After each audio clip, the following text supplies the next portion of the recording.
Sziasztok! Rengeteg élményt gyűjtöttem a BMW F900R nyergében. Eseménydús volt ez az egy hét, amíg nálam volt ez a gyönyörű motor. De nem csak gyönyörű, még ráadásul kényelmes is, mert a tesztmotort egy magasított kormánnyal adták ki, így ez nekem még komfortosabb volt az én magasságomhoz. Elmentem vele autópályára, ahol nagyon jól helytált. Ahhoz képest, hogy idom nélküli motor, én arra számítottam, hogy majd lekap a húzat, de abszolút nem volt húzatos, nem volt probléma. Illetve a tempomattal nagyon komfortos volt ez az utazás, és hát elég nyomaték is volt benne, ahhoz, hogy egy-egy előzésnél jól helytálljon. Ez nekem nagyon tetszett. Aztán elkanyarodtunk egy kis szerpentinre, hát itt nagyon imádtam. Gyorsváltószinte tökéletesen működött. Néha a visszaváltásoknál kicsit erősebben kellett taposni a váltókart, de nem volt probléma. Ez az állítható fordított villa, ez nagyon jó menetstabilitást adott nekem a szerpentineken, és hát ugye egy kicsit a városba is kanyarogtunk, leszámítva ezeket a kormány végre kihelyezett tükröket, én nagyon szerettem városban is használni.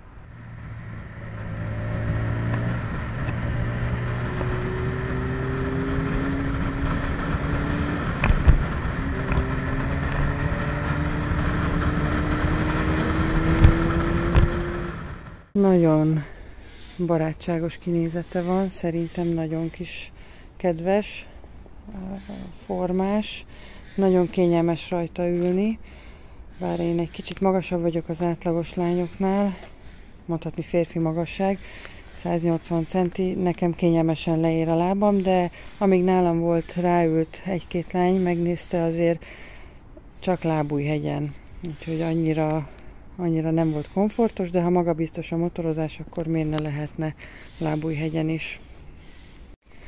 Súlyelosztás tologatásnál érezhető, szerintem egy kicsit magasan van a súlypontja, nehezebb egy kicsit tolni, de nem zavaró.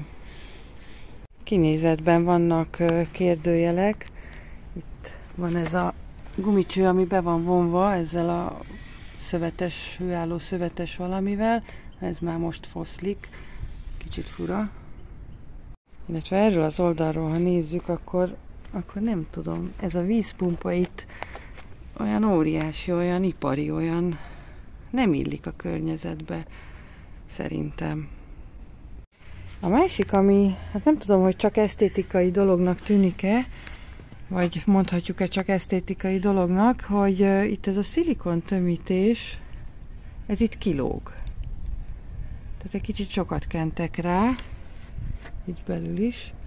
Tehát, hogyha ez itt kilóg, akkor ez be is lóg.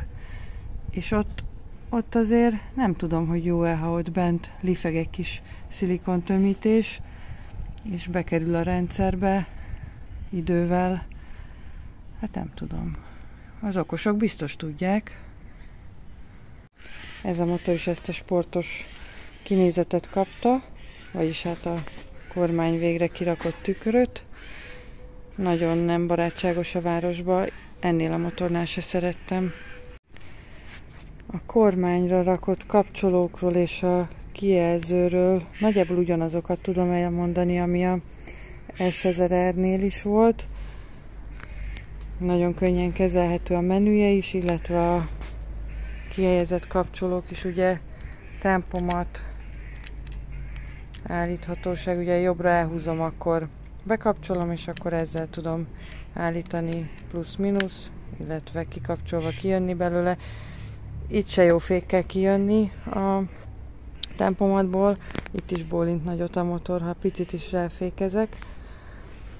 Ugye a kipörgésgátló, amit nem kapcsolunk ki, hosszan nyomva menet közben, illetve állítható ugye a feszessége, egy vagy két személyre szintén, és akkor kormányfűtés, ez itt is nagyon kell, nyomja meg a piros gombot és nyugodjék békében, vészhívó gomb, és a mód gomb, ami ugye állás közben kapcsolható, Mindjárt bekapcsolom, és akkor mutatom, milyen lehetőségek vannak, és ugye amikor menet közben átváltok egy módot, akkor a kuplunggal tudom jóvá hagyni és elmenteni a választott módot. Na, itt vagyok, megszereztem a kulcsot, tehát kulcs nélküli indítás, de a kulcs akkor is kell, hogy nálam legyen. Egyszer megnyomom, a szokásos kedvenc egérmozi, TFT kijelzővel.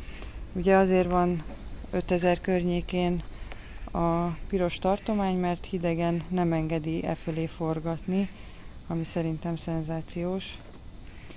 Tehát a menüje, ugye belelépünk a menübe, ja, lefelé, bocsánat, igen, és akkor itt vannak ugye az adatok a motorról, hőmérséklet, guminyomás, ami tök jó, hogy nem kell térdelni a benzinkúton menet közben is meg lehet keresni. Fölfelével visszamegyünk, és akkor, hát ami itt is nekem kedvenc volt, ez a kijelzőmód. Itt látod a dőlésszöget, a fékezési erőt. És akkor lehet navigációt rácsatlakoztatni, kivetíteni zenét és telefonhívásokat, és akkor a beállításokba igen sok minden állítható. Úgyhogy de abban nem menjünk bele, azokat nem érdemes elnyomkodni szerintem az utcai felhasználásnál. Kormányzár itt is a kulcs nélküli megoldásnál úgy működik, hogy nyomom a gombot, megtolom a motor kormányát és zár. És akkor, illetve ugyanígy kifelé, és kész. Mozgatható. Tankolás szintén ugye a kulcs nélküli megoldással, csak így kinyitom, és egy erős nyomással vissza.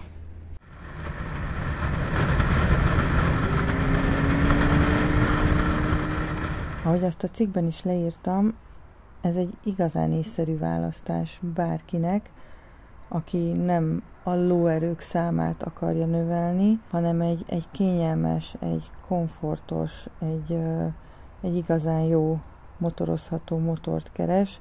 Ez a 102 lóerő, 2 henger, 895 köbcenti, tehát elég nyomatékos, de nem agresszív, nem okoz meglepetéseket, de nem fogsz rajta unatkozni, mert tényleg egy igazán jó társ, így a mindennapokban is, akár a városba dolgozni bejársz, utána hétvégén fölülsz rá, elmész kirándulni, kényelmes marad, nagyon jó, tényleg mindenkinek ajánlom, aki még keresgéli a következő motorját.